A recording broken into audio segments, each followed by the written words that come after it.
Eu não sei vocês, mas eu tenho sido agraciado.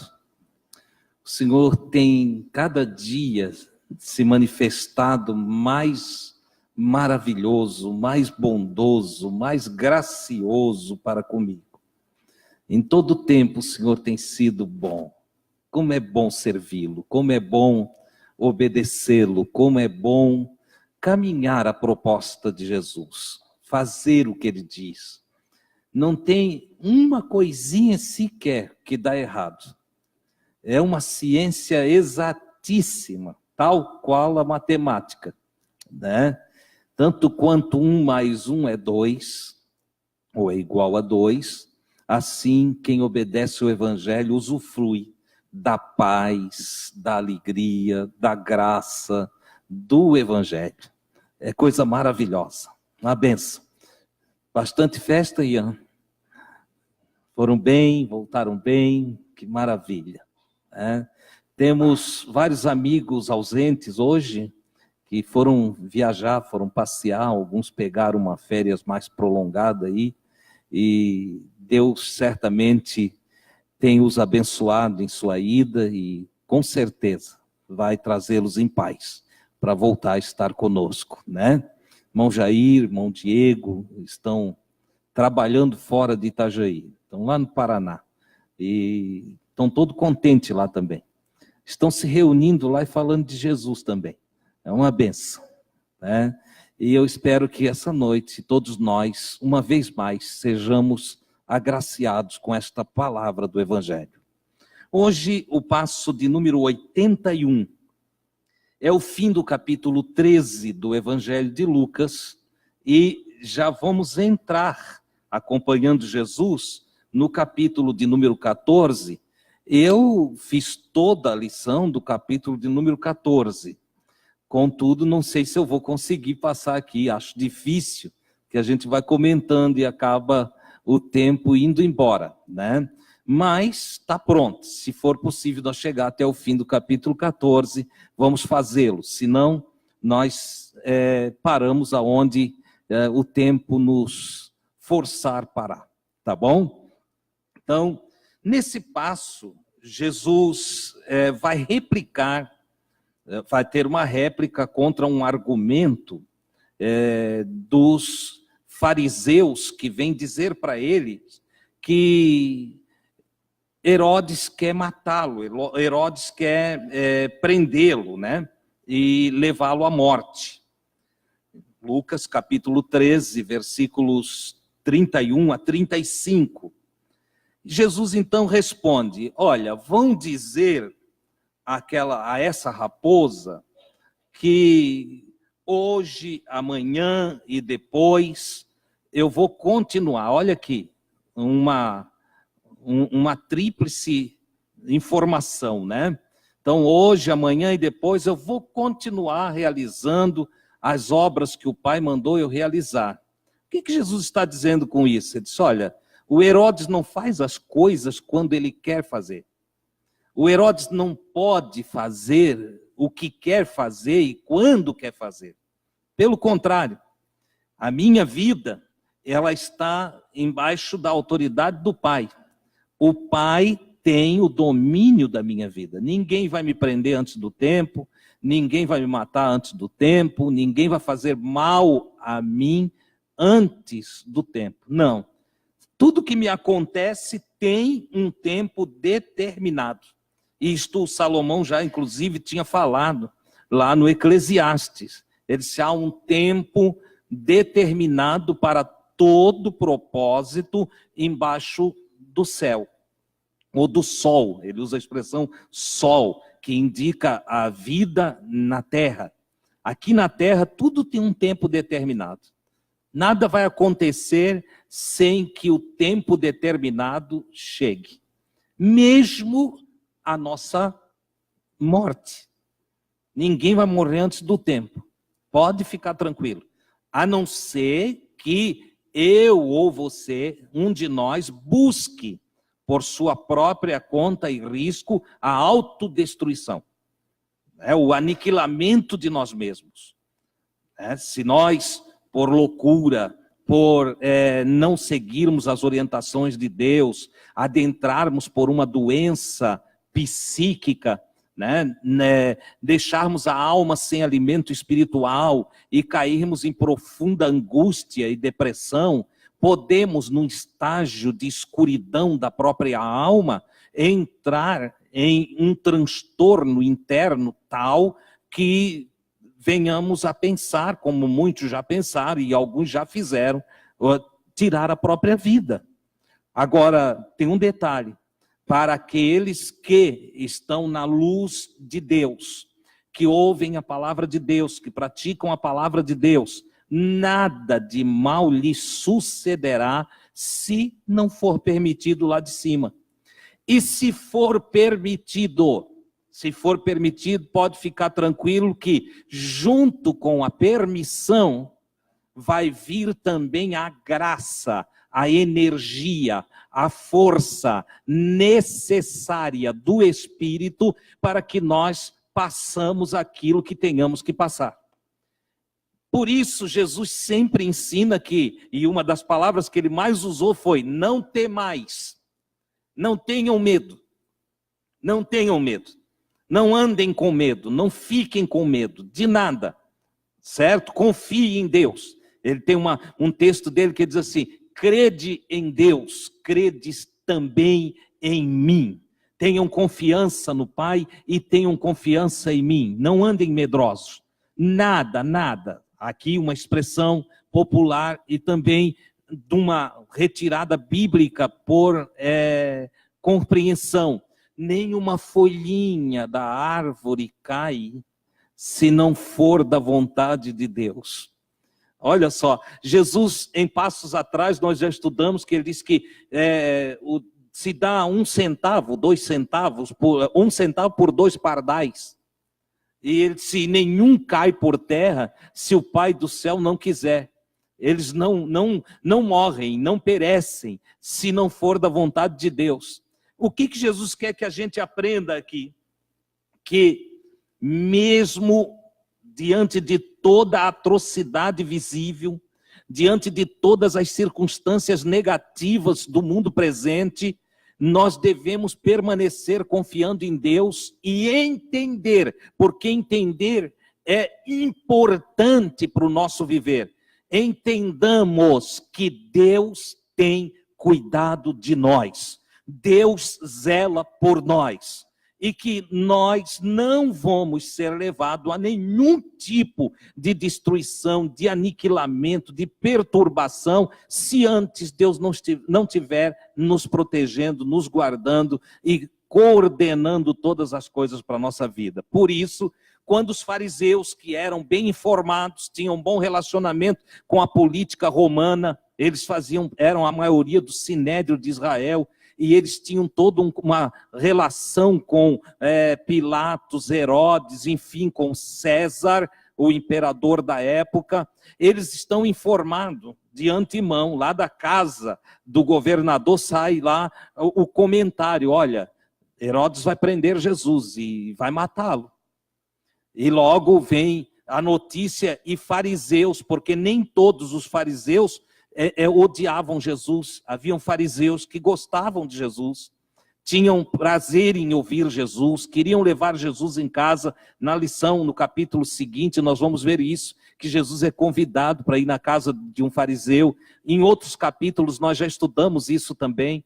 Isso mostra que eles gostavam de Jesus, das suas lições, dos seus argumentos, da sua palavra. E eles então, tendo informações privilegiadas, dado a política e o relacionamento que tinham com a casa de Herodes, eles avisam Jesus: olha, dá no pé, sai daqui, vai embora, porque Herodes vai querer te matar. Mas aí Jesus diz: não, pode dizer para aquela raposa lá. Raposa aqui é um pejorativo para a política e as artimanhas de Herodes, né? Jesus, como a raposa é um animalzinho, ladrãozinho das coisas, e que se infiltra na lavoura para destruir. Diz para esse destruidor, diz para esse sujeito fingido, esse sujeito falso, entende, que ele não tem poder sobre mim. eu vou ainda trabalhar 3 dias seguidos aqui, vou realizar o que tenho que realizar, e depois eu vou para Jerusalém. Por quê? Porque é necessário, ou não deve, um profeta morrer fora de Jerusalém. É necessário que o profeta morra lá em Jerusalém. O nome Jerusalém, que nós não temos aqui, eu não sei a pronúncia correta, entende? Do hebraico, mas quando se trata do hebraico, Jesus estava falando aramaico, mas toda a escrita que envolve o nome Jerusalém é hebraico. E do hebraico, o nome Jerusalém, ele quer dizer a visão da paz, ou aquele em quem habita a paz. Então, casa da paz, cidade da paz. Jesus, ao usar o nome, dizendo, olha, é necessário que um profeta morra em Jerusalém, não fora de Jerusalém, ele pode estar pegando também do significado da palavra Jerusalém, a ideia de que um profeta não deve morrer com medo, não deve morrer apavorado, não deve morrer antes de completar a sua obra, mas um profeta deve morrer em paz. Um profeta deve morrer só após a sua missão estar completa. Jesus pode ter usado esse termo, olha, é necessário que morra em Jerusalém, justamente para identificar que é necessário que o dia da sua morte seja para ele um dia de paz, um dia onde ele vai poder, como fez lá na cruz, dizer o seguinte, Pai, está consumado, eu completei a obra, chegou a hora, eu cumpri a minha missão, eu frutifiquei.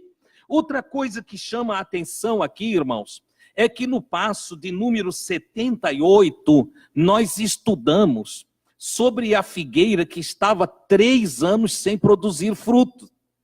E agora aqui, nesse contexto, porque está dentro de um contexto, dentro do mesmo livro de Lucas, agora Jesus fala de 3 dias para ele ainda continuar produzindo fruto. Ou seja, lá atrás, no passo 78, tinha uma figueira que há 3 anos não produzia fruto, não é verdade? E Jesus disse, olha, não, ele não vai me matar não, é necessário que eu ainda opere milagres, expulse espíritos malignos, né, maus gênios, e cure pessoas, hoje, amanhã e depois. Ou seja, eu tenho 3 dias ainda para realizar as obras de Deus, para fazer o que Deus quer que eu faça. E enquanto eu estiver cumprindo a minha missão, pode dizer para o Herodes que não tem medo dele não. Que eu sei quem é que está no comando, eu sei quem é que está no controle. Ninguém vai fazer eu parar, ninguém vai fazer com que a obra que o meu pai enviou, eu para realizar, fique incompleta. Não. Ele precisava completar a obra da salvação. E a obra de salvação envolvia também a libertação, a cura divina e a ressurreição de mortos e tantas outras obras que envolviam a salvação. Posto que a perdição do ser humano se deu em várias escalas de descida espiritual e física. O ser humano, ele sofre fisicamente à medida que vai descendo também espiritualmente. Se você observar, é uma sequência. Um espírito mal orientado, uma consciência obscurecida, um coração em treva, leva todo o corpo ao sofrimento.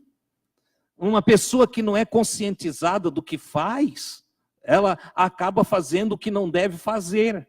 E quem faz o que não deve fazer, acaba sofrendo muito no próprio corpo. Isso em todas as áreas da vida.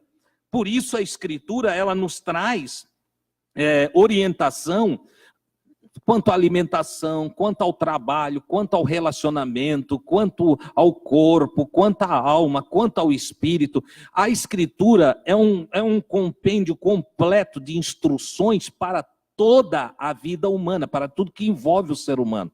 Em sua tríplice formação, o homem tem a orientação, a receita do médico dos médicos e do mestre dos mestres, para ter uma vida abençoada, uma vida maravilhosa. Ocorre que a maioria das vezes nós não ouvimos o médico, não é verdade? E em muitas oportunidades a gente tapa os ouvidos para o mestre e não faz como ele ensina, não age como ele orienta.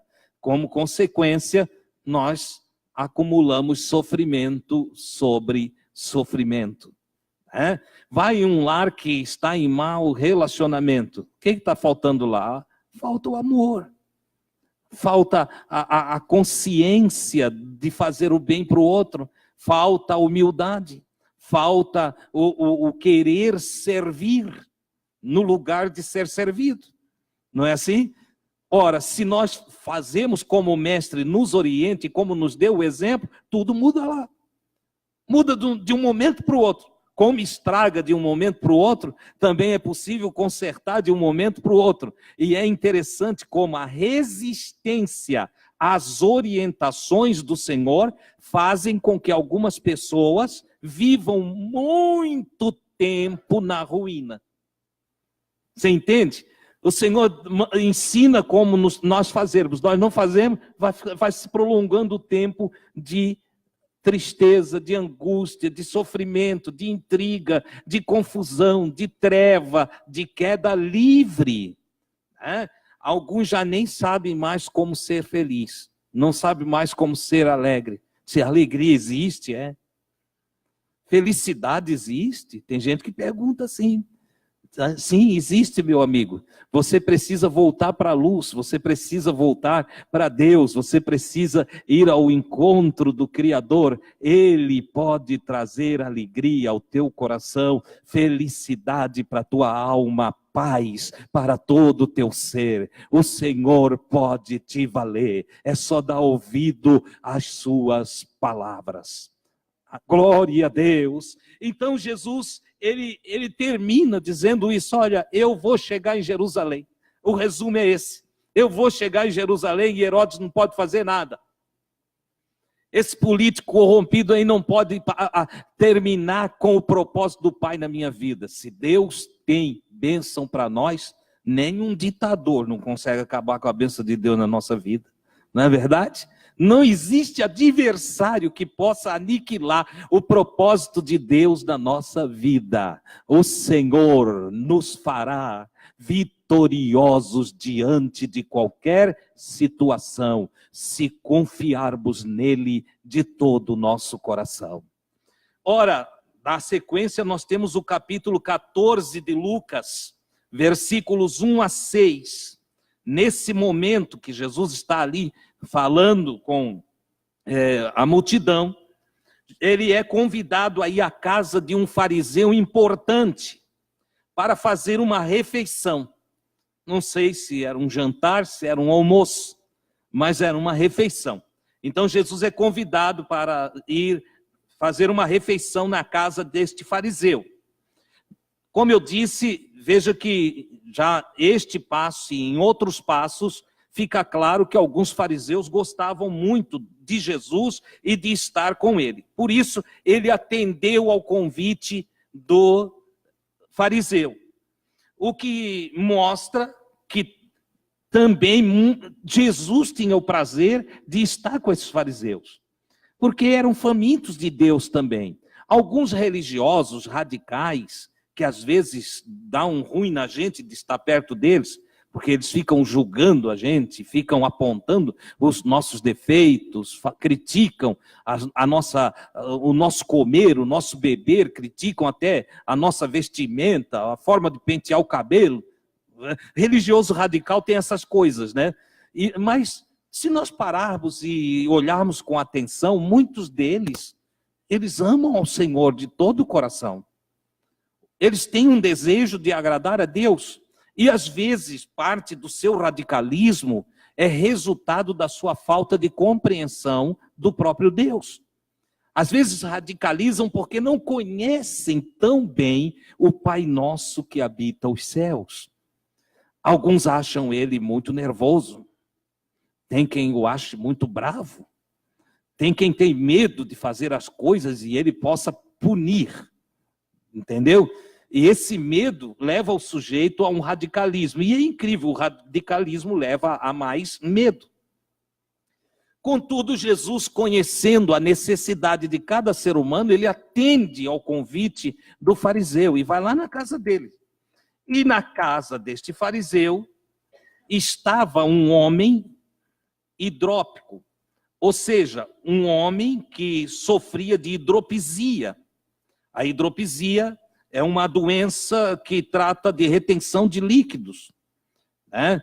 Que traz inchaço, em parte ou no todo do corpo. E esse homem estava lá, né? Estava inchado. Alguns conhecem como barriga d'água, né? E a cabeça também pode aumentar, enfim. Estava um homem lá com essa doença.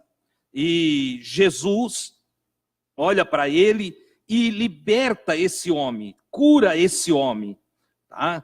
Cuja vida estava difícil, porque não é fácil ter hidropisia, não é fácil conviver com ela, né? E Jesus pergunta primeiro assim, o que vocês acham?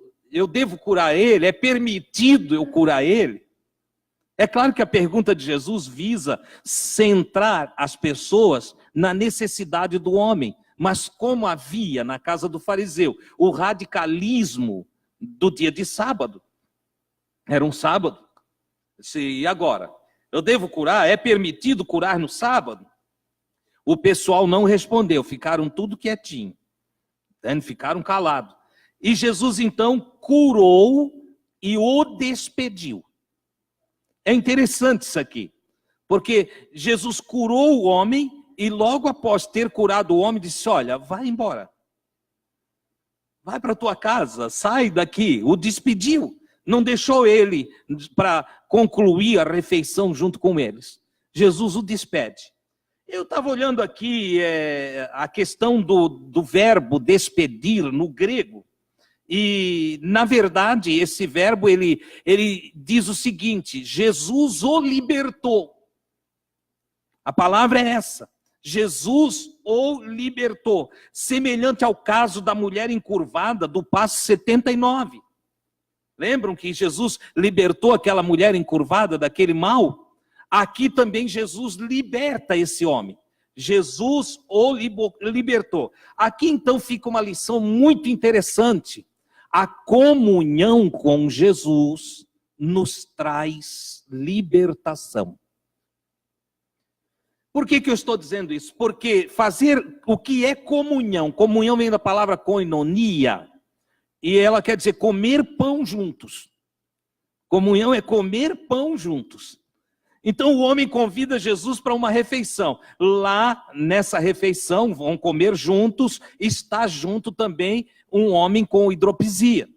E Jesus liberta esse homem. Por quê? O homem está participando da comunhão da mesa em que Jesus está. Eu quero então destacar aqui essa lição, por que Lucas coloca este milagre no processo da evangelização, dizendo para nós que Jesus fez essa obra e a forma como ele fez. E mais precisamente o estudo da palavra que nos leva então à avaliação do grego, o despediu ou o libertou. Ora, isto está aqui para dizer para nós que todos aqueles que passam a manter comunhão com Jesus recebem libertação das várias áreas de opressão na sua vida. Todos que têm se aproximado de Jesus têm sido abençoados. Não há uma pessoa sequer, irmãos, que estude a palavra de Jesus, que se envolva com Jesus, que busque a Jesus, que não seja liberto de muitos males na sua vida. Alguns são libertos da arrogância, outros do orgulho, da soberba, são libertos de enfermidades físicas, psíquicas, são libertos de tormentos em sua psique, são libertos em sua alma, libertos de várias coisas. É só nós darmos uma olhada, se fôssemos aqui tomar algum testemunho, quantos lares que foram libertos da destruição, da total destruição, porque um dos cônjuges se aproximou de Jesus.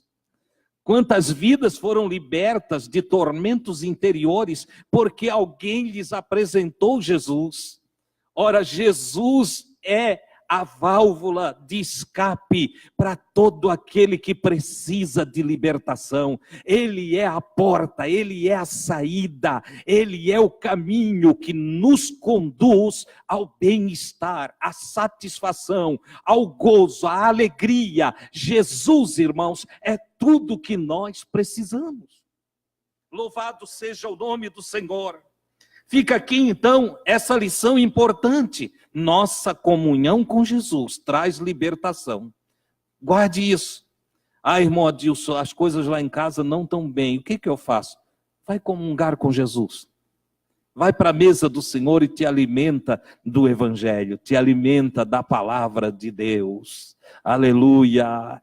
Irmão Adilson, olha, lá em casa assim as coisas estão tão turbulentas, parece que está tudo escuro. Ora, vá para a comunhão, Jesus é a luz.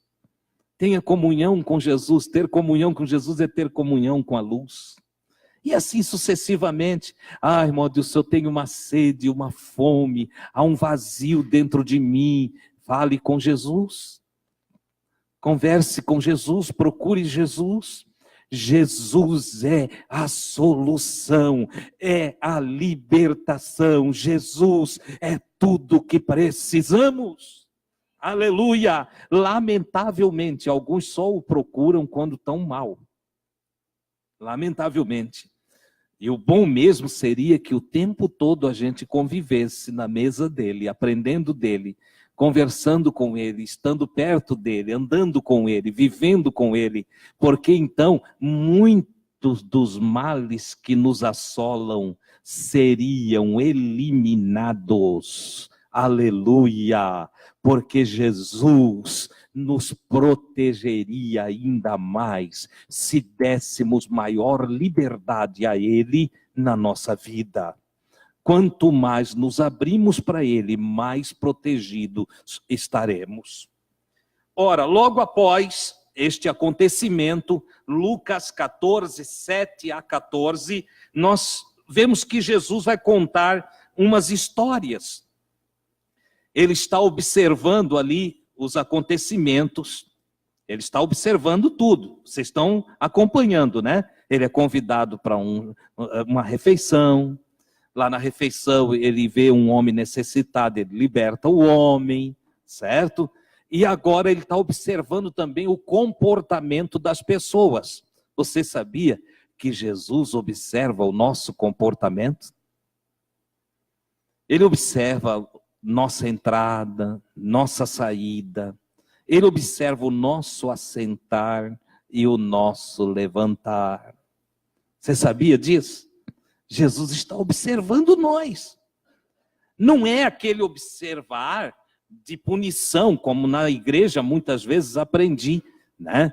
Aprendi que, olha, cuidado, olhinho, o Salvador do céu está olhando para você. Aqui, tendo medo assim, né? Não, não é assim. Jesus está nos observando para poder nos ajudar, para poder nos orientar, para poder nos aconselhar, para poder nos levar a uma nova dimensão de bem-estar. Essa é a verdade. Jesus não está olhando simplesmente para... Ei, eu vi tu errar aí. O que estás fazendo?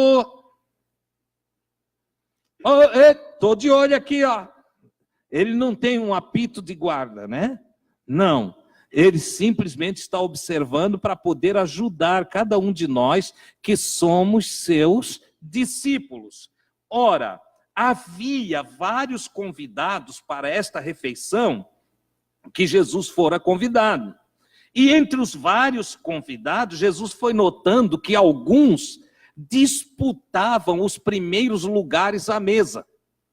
Vocês já viram crente entrar em fila de buffet? Já viram? Já viram? Irmão Silvio que o diga, ele tinha restaurante. Entendeu? Parece uma turma de esfameado. É? Crente, segundo alguns, não bebe. Segundo alguns, porque tem crente que bebe. Eu bebo, ó.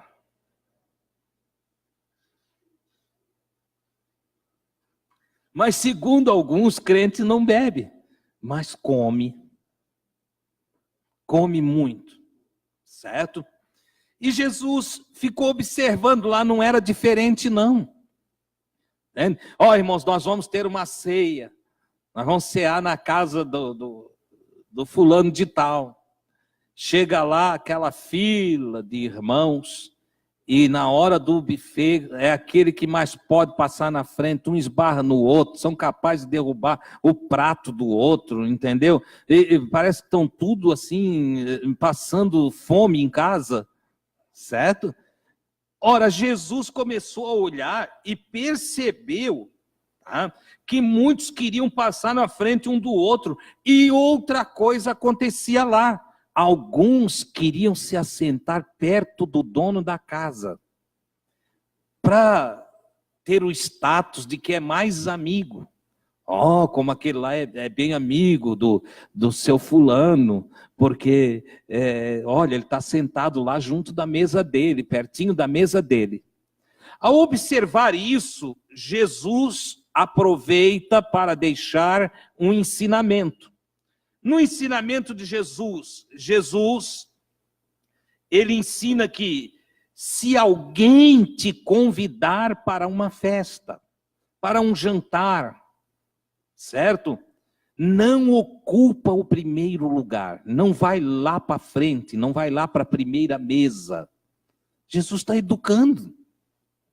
Ele disse, não vai lá, eu vou sentar lá perto do dono da festa. Jesus disse, não faz isso não. Sabe por quê? Tu podes passar vergonha. Aquela mesa pode estar reservada para alguém mais importante do que tu. E já pensou, no meio da festa, o dono da festa olhar e dizer assim, ô fulano, por favor, esse lugar aí está reservado para o ciclano. Se queira se levantar e assentar lá atrás. Olha aqui, olha o carão, né? Se é eu, vou ficar todo vermelho. Entende? Vou arrochar. Tá? Então Jesus está dizendo, para tu não passar vergonha, olha como Jesus ensina tudo. E que coisa extraordinária. Se para tu não passar vergonha, mesmo que tu sejas o convidado de honra, sabe o que tu faz? Quando tu chegar na festa, senta na última mesa, lá, no último lugar. Senta lá no último lugar. Ah, mas eu sou convidado de honra. Tenha humildade. Se tu é convidado de honra, seja humilde. Saiba te comportar. Assenta lá no último lugar. Aí Jesus disse assim, porque no meio da festa, o dono da festa, que te convidou e te tem em elevada estima, ele vai dizer assim, ô fulano, levanta aí rapaz, aí não é a tua mesa, vem para cá. E no meio de todo mundo tu és chamado para assentar lá perto dele. E dessa maneira tu é glorificado diante dos outros, honrado diante dos demais, certo? Então o que Jesus quer que a gente aprenda aqui? Jesus está ensinando que a humildade ela vai adiante da honra. Ser humilde, saber o nosso lugar, mesmo que nós tenhamos muita cultura, mesmo que tenhamos muito dinheiro, mesmo que sejamos considerados por muitas pessoas, nós devemos aprender a ter uma posição e uma postura de humildade. A gente não deve estar querendo estar na frente de ninguém, passar acima de ninguém, se mostrar, não. Quanto mais sábio formos, mais humilde devemos ser também. Quanto mais adquirimos, mais nós devemos descer. Essa é a nobreza que há no Espírito. Então o Senhor Jesus, Ele está mostrando para nós que se nos faltar a humildade, nós seremos humilhados. É isso que Ele diz em todo o texto ali. Ele diz, olha, os exaltados serão humilhados, e os humildes serão exaltados. Olha a postura que cada um de nós deve ter diante do Senhor. Jesus mesmo foi o exemplo de humildade, irmãos. Vocês já pararam para pensar? Ele deixa a glória do Pai. E ele vem aqui na terra e se faz homem. A Escritura diz que ele esvaziou-se da sua divindade. Esvaziou-se da sua divindade. Sujeitou-se, porque nós estamos falando de um espírito. Você está entendendo o que eu estou falando aqui? Nós estamos falando de um espírito que sujeitou-se à humanidade. Deus preparou um corpo para que o Espírito eterno habitasse nele. Por isso Paulo diz que, sendo Deus, ele não teve por usurpação ser igual a Deus, mas humilhou-se a si mesmo. Olha a palavra.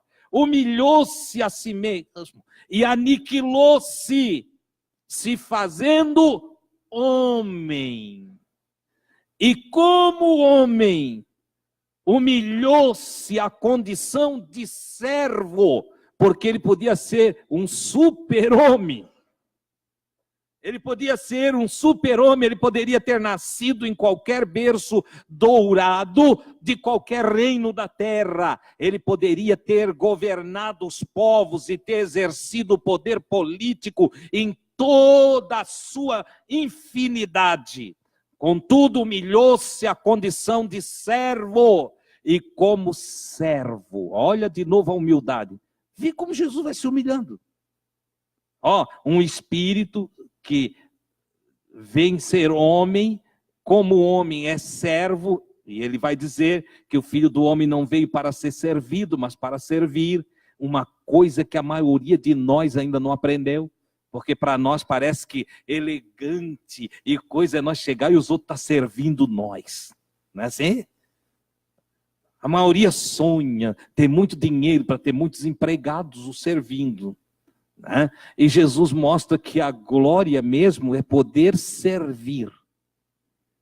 É poder servir. Você tem uma glória em servir. Mas poucas pessoas compreendem isso, porque são poucas as pessoas evoluídas no espírito para atingir a glória e a grandeza da compreensão do servir. Então, como homem, humilhou-se à forma de servo, e como servo, foi obediente até a morte, e morte de cruz. Olha que coisa extraordinária. Então ele é o exemplo da humildade. Ele é o exemplo de tomar o último lugar. Ele é o exemplo de deixar as pessoas passarem na frente. Ele é o exemplo de servir e não querer ser servido. Como homem, sua humildade e serviço, Jesus comeu do que nós comemos. Você para pensar aí, nós estamos falando de um ser divino, que se humaniza. Por isso eu digo que ele é um grande ET que passou aqui na Terra, porque ele era extraterrestre. E ele disse, não se assuste aí você que nunca ouviu falar isso, tá? Ele era extraterrestre, porque ele mesmo disse, vós sois daqui, e eu sou de cima, vós de baixo, eu de cima, vós da terra, e eu da imatéria, eu sou espiritual, vocês são materialistas. Olha só, que coisa extraordinária.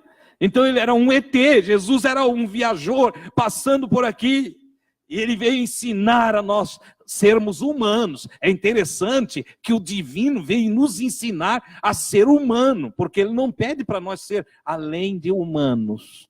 Tudo que ele está ensinando aqui, sejam humildes. Humildade vem de humus, e humus vem lá do pó, do esterco da terra, da onde fomos formados. Jesus só está mostrando que nós devemos voltar às origens, ao Gênesis. Ser o que Deus criou nós para sermos. E qualquer coisa que nos tira dessa condição, nos torna inférteis. Porque o humus nos faz férteis. Ser humo é ser fértil. No humus se semeia, no humus se produz, no humus se colhe. Mas fora do humus vira um pó que não produz nada, fica em uma terra infértil, e fora da humildade somos inférteis espiritualmente, não produzimos nada para Deus, nem para o próximo. Olha que coisa interessante. Então Jesus, esse exemplo de humildade, ele está nos dizendo como devemos nos portar, comportar e olhar a vida. Ele diz, olha, sejam sempre o último, deixem as pessoas avaliar vocês, deixem as pessoas, não se estribem no vosso próprio entendimento, diz o escritor do Provérbios, Salomão, o sábio. Ele diz, não te estribe no teu próprio entendimento, deixa as pessoas avaliar você, deixa as pessoas dar nota para você, entendeu? Não sai por aí, eu sou 10, eu sou. Não, eu sou é Deus, eu sou é o Senhor Todo-Poderoso, entendeu? Deixe as pessoas te avaliar, que elas te avaliem, que elas te considerem, que elas te chamem para o convívio, que elas te chamem para os primeiros assentos, que elas te coloquem em primeiro lugar. Jesus, no contexto do Evangelho, diz, o testemunho de um homem a respeito de si próprio não tem valor. Isso é uma questão de direito, certo? O testemunho de um homem a respeito de si próprio não tem valor nenhum, entendeu? Qual é o testemunho que tem valor? É o que o outro dá da pessoa. Certo? É preciso que outro dê testemunho de nós. Mas para que outro dê testemunho de nós, nós precisamos saber o nosso lugar. Nós precisamos saber como nos comportar, como agir diante da vida. Olha que coisa interessante que Jesus ensina para nós. E o passo maior de uma ação bem-sucedida na vida é a humildade. É nós sabermos nos colocarmos atrás dos outros, após os outros. E se alguém quer que nós estejamos lá na frente, esse alguém vai nos conduzir até lá, certo? Indo adiante aqui para ganharmos tempo, vamos à parábola do grande banquete, Lucas 14, 15 a 24, ainda dentro do capítulo 14 de Lucas. Nessa parábola, ou seja, neste momento, um convidado, ele comenta, feliz aquele, porque Jesus falou tudo isso, da refeição, do estar sentado na mesa, tal. Aí vem um e diz assim, feliz aquele que comer lá no reino dos céus, né? Fazer uma refeição no reino dos céus. O indivíduo nem percebeu que o reino dos céus é um reino imaterial, que não tem matéria. O reino do céu é imaterial, mas ele dentro de uma concepção físico-material, ele diz, olha, feliz aquele que tomar uma refeição no reino de Deus. Nesse sentido, ele demonstra que eles mesmos imaginavam que o reino de Deus era palpável como isso aqui, né? Ele estava usando da sua mentalidade materialista. Feliz aquele que chegar lá e comer assim, né? Alguém outro dia perguntou para mim, lá vai ter peixe? Tem picanha? Meu Deus. Olha a cabeça do indivíduo. Que pobre. Não sabe nada. Todo o prazer dele é a picanha e o peixe, né? Ele não sabe nada de Jesus ainda. Não sabe nada de matéria, de mundo espiritual. As coisas são muito maiores, né? Jesus nos ensina que o reino de Deus está dentro de nós. Refeição com Jesus é algo que se dá internamente. Não é algo para fora, é algo para dentro. Certo? Quando se fala de cear com Jesus, quando se fala de comungar com Jesus, é algo dentro de nós. É a alma se alimentando da palavra de Deus. O grande alimento do reino de Deus é a palavra de Deus. Aquele que Deus já tinha dito e revelado para Moisés lá no Deuteronômio, que disse, olha, nem só de pão viverá o homem, mas de toda a palavra que sai da boca de Deus.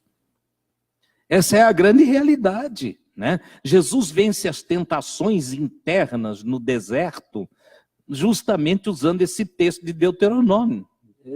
Ele diz, olha, eu não tenho... Quando a sua mente está em profunda guerra, entende? E a fome estava o abatendo, e o seu espírito guerreava contra a sua carne. Nessa batalha de espírito e carne, ele é tentado a usar dos seus poderes espirituais para transformar pedras em pães. Ele vai repetir justamente o texto de Deuteronômio. Ele diz: olha, vai-te Satanás, e aqui vai-te resistência, vai-te oposição. Olha só o que ele está dizendo. Porque está escrito. Para quem que ele está citando? Ele está citando para si mesmo.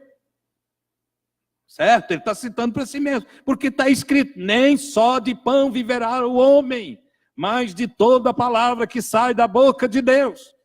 Aí diz assim, na vossa tradução está assim: e o tentador o deixou. O tentador, como se fosse uma pessoa. Mas na verdade, e a tentação o deixou. E a tentação o deixou. Quando nós resistimos com a palavra de Deus, pensamentos ruins, pensamentos negativos, pensamentos derrotistas, pensamentos que nos põem para baixo, depressivos, quando nós resistimos com a palavra de Deus, esses pensamentos saem. Porque um pensamento dá lugar a outro pensamento. Uma palavra dá lugar a outra palavra. Se eu coloco a palavra de Deus no meu coração, a outra palavra ruim não tem lugar, porque eu passei a dar espaço para a palavra de Deus. Se eu passo a meditar em Deus, a minha meditação não vai ficar em nenhuma maldade dos homens. Eu vou ficar em Deus. De sorte que os meus pensamentos são encarregados de levar a minha alma conforme eu vou determinando a mim mesmo que é possível alimentar meus pensamentos dentro daquele caminho. Olha só, Jesus alimentou o seu pensamento com a palavra de Deus e venceu o grande diabo. Quem é o grande diabo? Quem sabe, quem lembra, eu já ensinei aqui. Fala. Quem é o grande diabo? Esqueceram? O ego. O ego. O nosso ego é o grande adversário de nós mesmos. O grande diabo é o ego. Quem mais que se opõe a Deus? Quem mais que fica contra Deus? Um anjo? Já viram anjo contra Deus? Não tem. Um querubim fica contra Deus? Só se for um querubim humano. Humano. Adão. Ou Adão. Né? Quem fica contra Deus? O nosso ego. O nosso egoísmo se opõe a Deus. Logo é o Satã. Certo? O nosso egoísmo faz divisão contra Deus, logo é diabolos. O nosso ego é o grande Satã que se opõe ao Senhor. Nenhuma outra criatura se opõe a Deus. Todas as outras o obedecem. Todas, nos céus e na terra. Todas. Em todos os lugares, todas as criaturas obedecem a Deus. Deus dá uma ordem a um grande peixe e ele pega o Jonas. E Deus diz: não dissolve ele. Eu preciso dele vivo, larga ele lá na terra. E o grande peixe vai e larga ele lá na terra. Deus dá uma ordem a um corvo e o corvo pega pão e carne e leva para o Elias. Olha só. Deus dá ordem aos leões e os leões carnívoros, com fome, não destrói Daniel. Tudo obedece a Deus.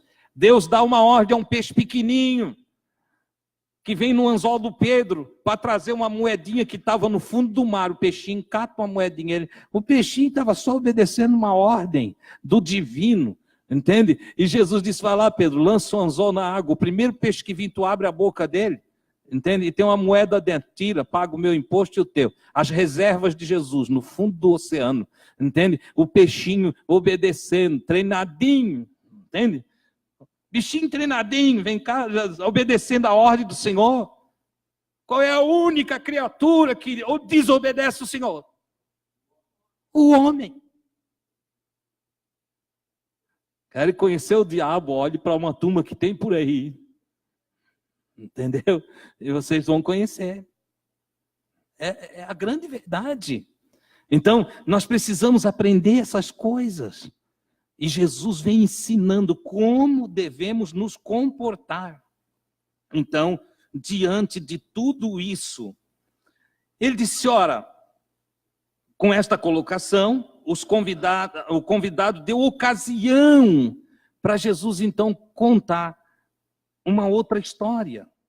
E essa história, Jesus fala do convite feito por esse senhor que eu falei, que coloca as pessoas em lugares distintos, sem que elas estejam humildes ou que elas estejam humildes. Ou seja, se eu for humilde, me coloco como Jesus ensinou. Se eu não for humilde, eu saio fora do propósito de Jesus. Ele conta outra história de um homem que vai dar um outro banquete e que convida várias pessoas, mas que essas pessoas dizem, eu não posso ir. Eu vou resumir aqui para ganhar tempo, né? Nesse outro convite, um diz assim, olha, eu comprei umas terras e eu preciso ver a terra. Então Jesus fala de um outro convite, esse convite está muito relacionado ao convite de Deus para nós, só que Jesus usa a figura de um homem que tem servos e que ele manda o seu servo convidar várias pessoas, mas os primeiros convidados dizem, um diz assim, eu não posso ir porque eu comprei um terreno, eu tenho que ir lá ver o terreno.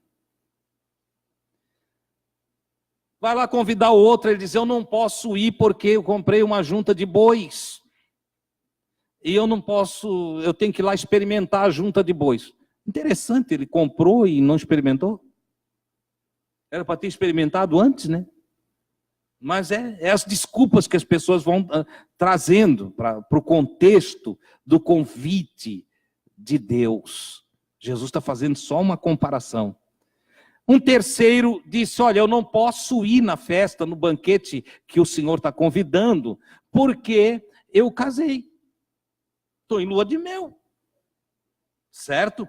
E Jesus então começa a ensinar como as pessoas deixam o reino de Deus para depois. Como as pessoas usam de todos os argumentos materialistas para depois pensar em Deus. As pessoas citam umas para as outras as palavras de Jesus, buscar em primeiro o reino de Deus e a sua justiça. E aí até falo errado o restante, porque estão tão viciados a falar, que falo errado. E as demais coisas vos serão acrescentadas. Falo tudo errado. Jesus não falou assim não. Mas tudo bem. Vai lá examinar, tá bom? Mas criar esse chavão. Busca o reino de Deus e as demais coisas vos serão acrescentadas. Não é bem assim, mas tudo bem. Apesar das pessoas citarem isso umas para as outras, na verdade, na prática, elas não vivem isso. Não buscam em primeiro lugar o reino de Deus.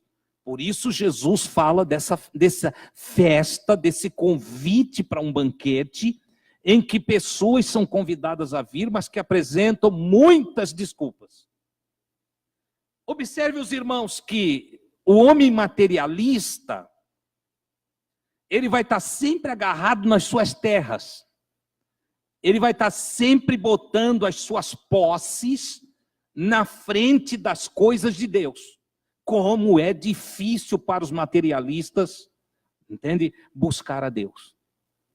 Jesus chegou a dizer que há uma dificuldade tremenda dos ricos entrarem no reino de Deus. E aí por que tem essa dificuldade? Porque eles ficam cuidando das suas riquezas. Eles ficam apegados às suas posses, com raríssimas exceções. Posto que até um disse, então, Senhor, é impossível um rico se salvar. Mas Jesus disse, olha, o que é impossível para os homens é possível para Deus. Mas que há uma tendência de impossibilidade, há.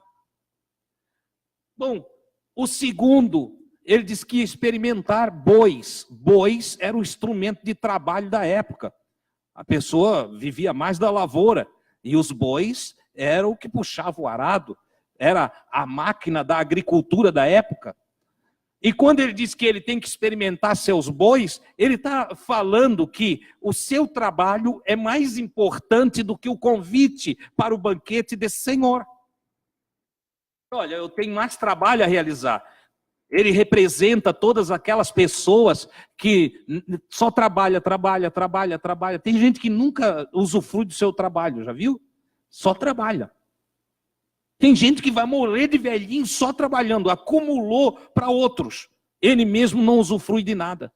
Ou, quando se percebe já idoso, olha, está doente e descobre que só trabalhou e não aproveitou nada da vida. Infelizmente, alguns são assim. E nesse sentido, alguns são convidados a servir Jesus, mas diz que não pode, porque tem que trabalhar. Não posso servir Jesus, não tenho tempo para aprender de Jesus, não tenho tempo para buscar Jesus, porque eu preciso trabalhar. Tenho a minha junta de bois, eu preciso experimentar a minha junta de bois, eu preciso aprender a lidar com o meu trabalho. E o terceiro casou, é aquele que põe a família em primeiro lugar. Ai, modos, mas a gente não tem que botar a família em primeiro lugar? Não. Amarás o Senhor teu Deus sobre todas as coisas, todas. É sobre a família também. Lamentavelmente, comete erros incríveis os seres humanos que deixam Deus para segundo lugar e põem a família em primeiro. Eles acabam, às vezes, perdendo a própria família. Porque se falta Deus na família, falta tudo. Tenho visto pais que deixaram Deus para cuidar da família e perderam seus filhos. Tenho visto filhos que é o pai em primeiro lugar, é a mãe em primeiro lugar, deixam Deus e daqui a pouco estão mal. Esse aqui casou e disse, olha, eu tenho que cuidar do meu casamento, eu estou em lua de mel. Eu não posso aceitar o convite. É claro que a história que Jesus está contando aqui está relacionada ao convite de Deus para cada um de nós participar do banquete da festa da vida em comunhão com Deus. O que Jesus está colocando é que cada um de nós é convidado a andar com Deus, a viver com Deus, a participar da vida de Deus, a aprender de Deus. E aí devemos deixar para segundo plano todas as outras coisas. Deus deve ocupar o primeiro lugar da nossa vida. Deus deve ocupar o lugar da família, Deus deve ocupar o lugar do trabalho e Deus deve ocupar o lugar do patrimônio. Depois, então, numa sequência sábia, eu busco em primeiro lugar o Senhor, depois me dedico à minha família, me dedico ao meu trabalho e eu vou ter bom patrimônio. É só colocar a coisa na ordem certa. Agora, quando eu inverto a ordem, a coisa vai desandar. Não vai funcionar. É preciso aprender isso. É claro, irmão Adilson, mas eu não consigo. É porque te falta fé. E se te falta fé, tu não é bem sucedido espiritualmente. Essa é a questão. Eu sei que alguns dizem que não conseguem. Para alguns, tudo é o marido. Para alguns, tudo é a esposa. Para outros, tudo são os filhos. Acontece que nem marido, nem esposa, nem filhos, nem pais, nem irmãos, nem mães, nem amigos, nenhum vai te valer quando o fiozinho de prata for cortado e o cântaro de barro cair no chão e o pó voltar ao pó de onde veio e o espírito voltar a Deus que o deu. Só Deus vai nos valer. Oh, glória a Deus! E Jesus quer que a gente esteja pronto para a hora de ir, para a hora de partir, para a hora de nos relacionarmos intimamente com Ele. Ele precisa, em treinamento constante, ser o primeiro da nossa vida. Amém, irmãos? Existe hora para tudo. a hora de buscarmos os valores terrenos, a hora de buscarmos os valores familiares, a hora de buscarmos os valores espirituais, a hora de buscarmos a Deus, a hora de buscarmos os amigos. Tem hora para tudo. O que nós não devemos é negligenciar nunca, nunca a hora de Deus. Não deixe de buscar a Deus, não desista de Deus. Nesse sentido, Jesus fala em Lucas 14, 25 a 34, sobre a renúncia ao que temos de mais caro. Ele diz que nenhum outro interesse pode tomar o lugar de Deus. Nós devemos dar prioridade para termos o equilíbrio necessário, a fim de que Deus não fique sem o espaço dele na nossa vida. No contexto do evangelho, então, que está escrito aí, ele diz: quem não carrega a sua cruz, ou seja, quem não pega todas as suas mazelas, a sua vida e vem após mim, não pode ser meu discípulo. Se você fica olhando, eu estou meio enjoadinho, eu me incomodei hoje, sabe de uma coisa, não estou bem contente não, vou parar um pouco de buscar Jesus.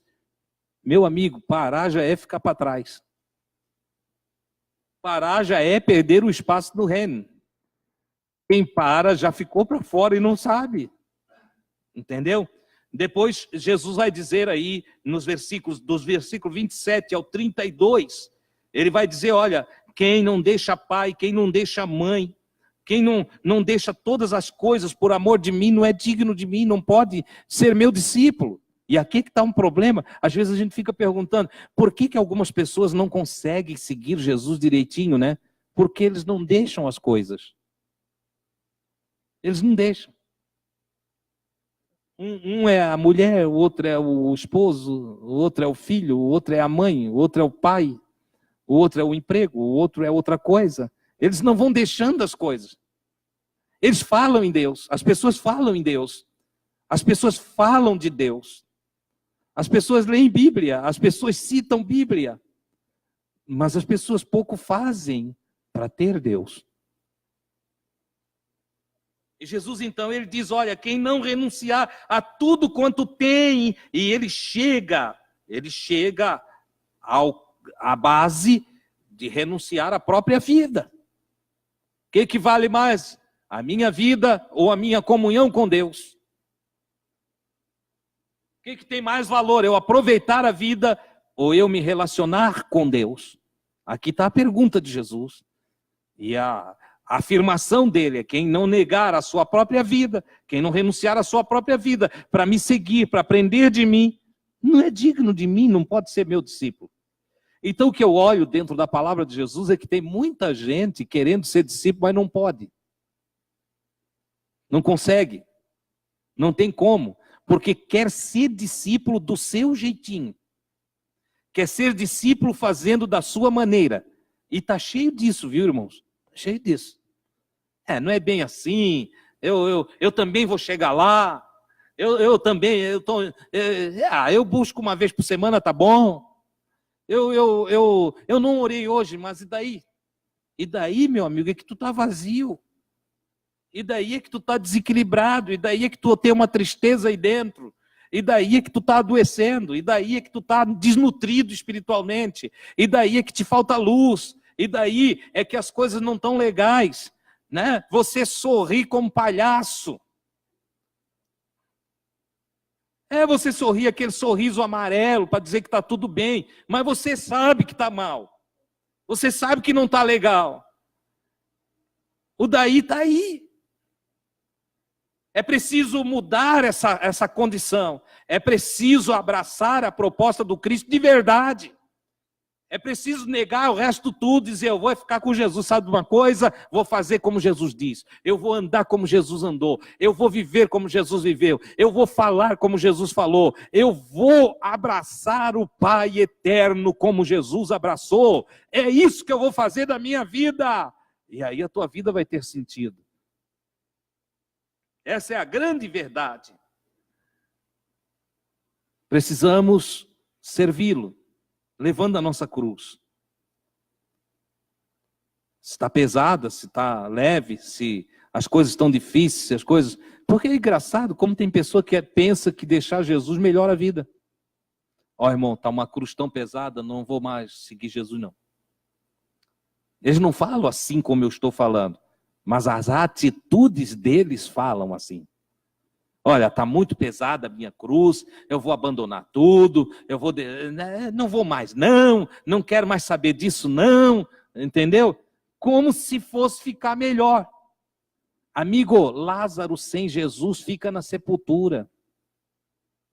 Jairo sem Jesus fica chorando com a mulher em casa. Entendeu? Multidão sem Jesus não come. Pedro sem Jesus não tem dinheiro nem para pagar imposto. Ei, sem Jesus a vida é ruim, meu camarada. Sem Jesus o leproso continua com a lepra. Sem Jesus o cego continua cego. Sem Jesus o perdido continua perdido. A mensagem que eu quero te entregar nessa noite é: larga tudo e vem para Jesus, porque Jesus te ajuda. Oh, glória a Deus. Deixa todo o restante, mas não deixa Jesus. Abandone todo o resto, mas não abandone Jesus. Negligencie qualquer outra coisa, mas não negligencie a tua comunhão com Jesus. Aleluia! Faça qualquer outra coisa e esperar por você, mas Jesus não. Diante de Jesus esteja você todo o tempo presente. Glória ao nome do Senhor. Essa é a realidade. Queridos, para encerrar, capítulo 14 é um capítulo que nos coloca diante da renúncia das coisas. É o capítulo do Evangelho que faz com que nós façamos as nossas escolhas. Dentre mais duas histórias que Jesus contou aqui, parábolas pequenas, ele conta uma da construção da torre, e ele diz que para segui-lo é preciso fazer cálculo. Ele diz: qual é o homem que, indo construir uma torre, não se assenta primeiro para fazer os cálculos, se tem com que começar e acabar. Jesus está dizendo que um bom construtor é prudente. Um bom construtor, ele faz cálculos. Alguém que edifica a sua própria vida é alguém que calcula as coisas. Ele diz que não tem como segui-lo sem fazer cálculo antes. Eu quero isso aí porque é muito legal seguir Jesus, eu vou seguir Jesus. Quem vai dessa forma assim, na empolgação, ali na frente passa vergonha. Porque também é feio começar a servir Jesus e depois não ir até o fim. Como é feio. Chega para as pessoas, para os parentes, para os vizinhos. Diz: olha, eu estou servindo Jesus. Jesus, olha, é maravilhoso. Jesus é isso, Jesus é aquilo. Vocês precisam de Jesus.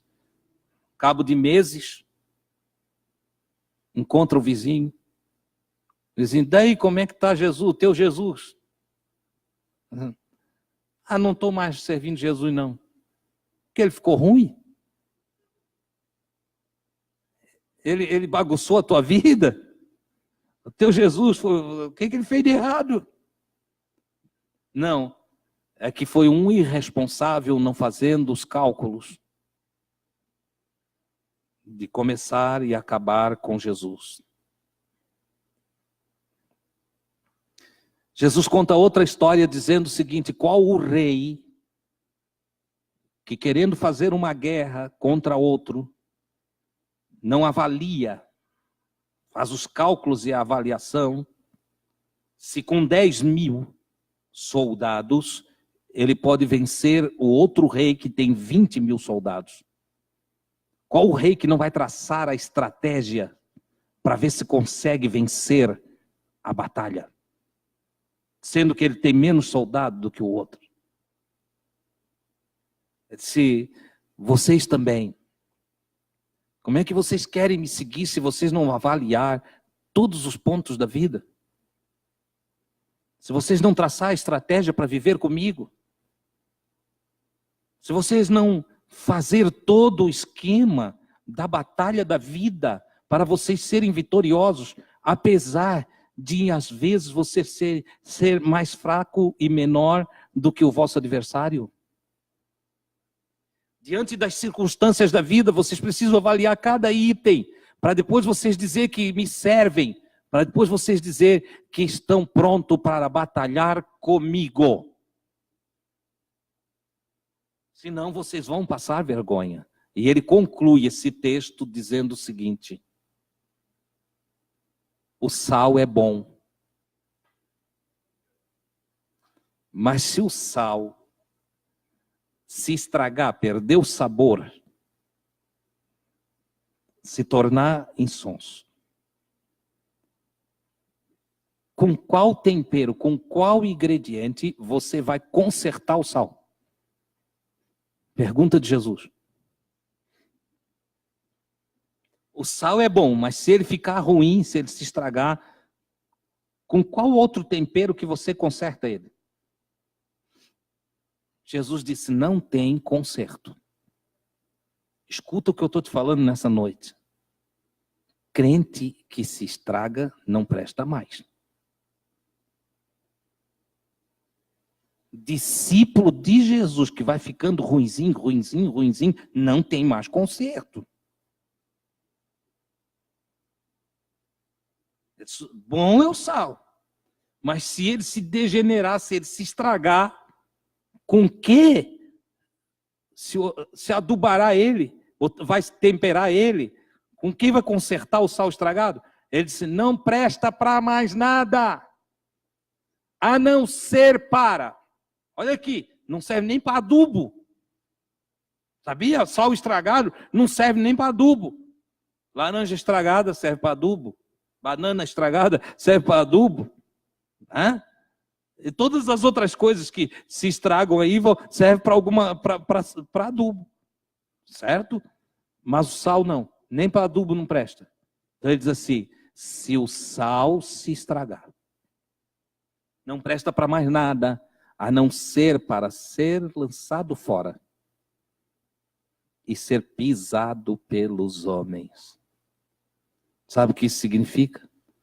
Quem não faz os cálculos, quem não traça a estratégia para viver com Jesus, quem não abre mão da matéria e mergulha no Espírito, se torna um sal estragado. E a única coisa para o que ele vai servir é para os outros falar mal dele. Ser pisado pelos homens. As pessoas vão dizer, ih, olha o crente, ó.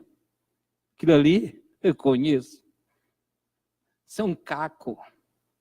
Quando é uma irmã, é uma caca. Isso aí não vale nada. Essa que é crente. Ixi. Tem gente que vai arrumar emprego hoje em dia, Nivaldo, e aí, não, eu sirvo a Jesus, o patrão já bota lá na fichinha, não.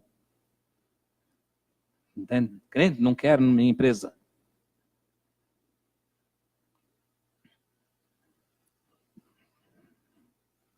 Não quero. Mas por quê? Não, incomoda. Incomoda. Entende? É folgado. Crente folgado. São crentes que não são discípulos de Jesus, que não fizeram as contas, que não têm equilíbrio, que não botaram o Senhor em primeiro lugar, que não traçaram uma vida para glorificar a Deus.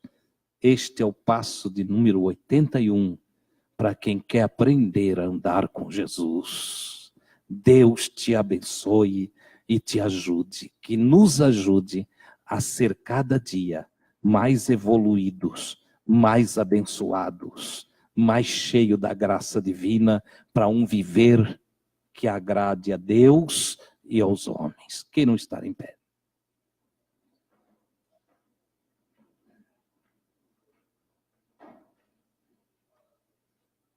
Nós vamos orar ao Senhor.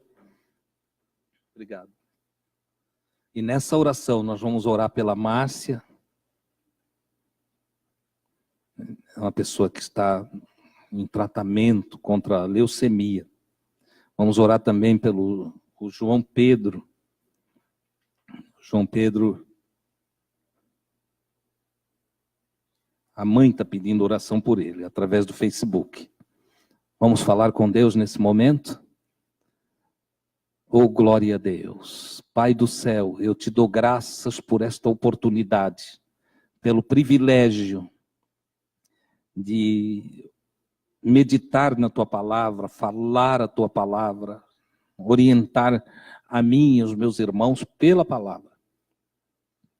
E eu confesso diante de ti que tuas palavras, todas elas, têm para mim um sabor muito maravilhoso. Se for comparar a doçura, será como um favo de mel.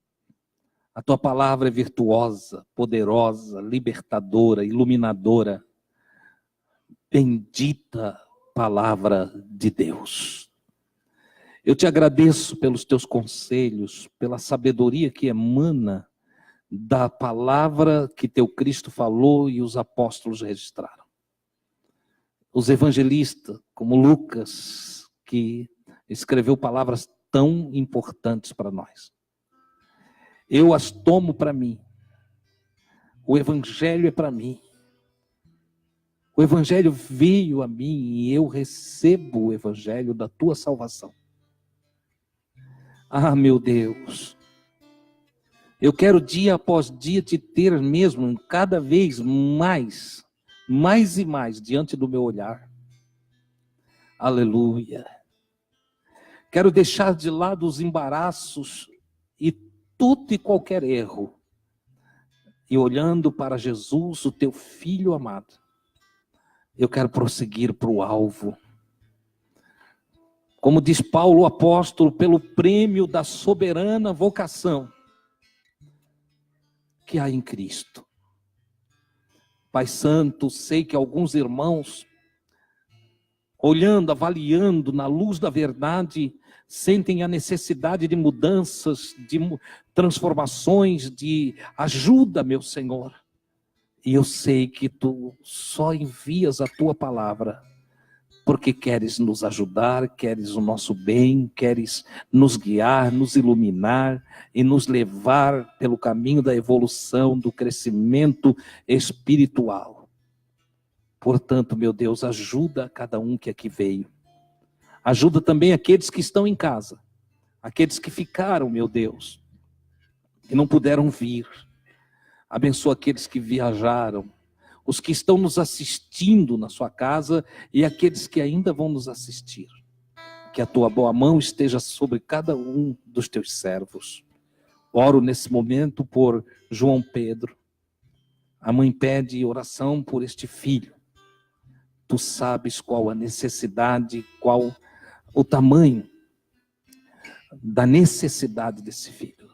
O que precisa. E eu sei que tu podes ajudá-lo. Tu és o Senhor, para ti não há impossível. Oro pela Márcia, Senhor, que está em tratamento contra a leucemia. Certamente seu coração está pulsando forte. São épocas em que o medo vem e rodeia. Mas tu és Deus, para ti não há impossibilidades. Através da história tu mostrastes a tua mão maravilhosa e o teu amor para com os teus. E pessoas que confiaram em ti, levantaram-se da cova, viveram, Senhor, receberam saúde, libertação, porque creram na força do teu poder. E nós cremos em ti, em nome de Jesus. Ajuda estas vidas, meu Pai. É o que te peço, para a glória do teu nome. Amém. Graças a Deus. Queridos, cumprimente uns aos outros, não saiam com pressa. Tem um cafezinho lá, tome um golinho de café antes de ir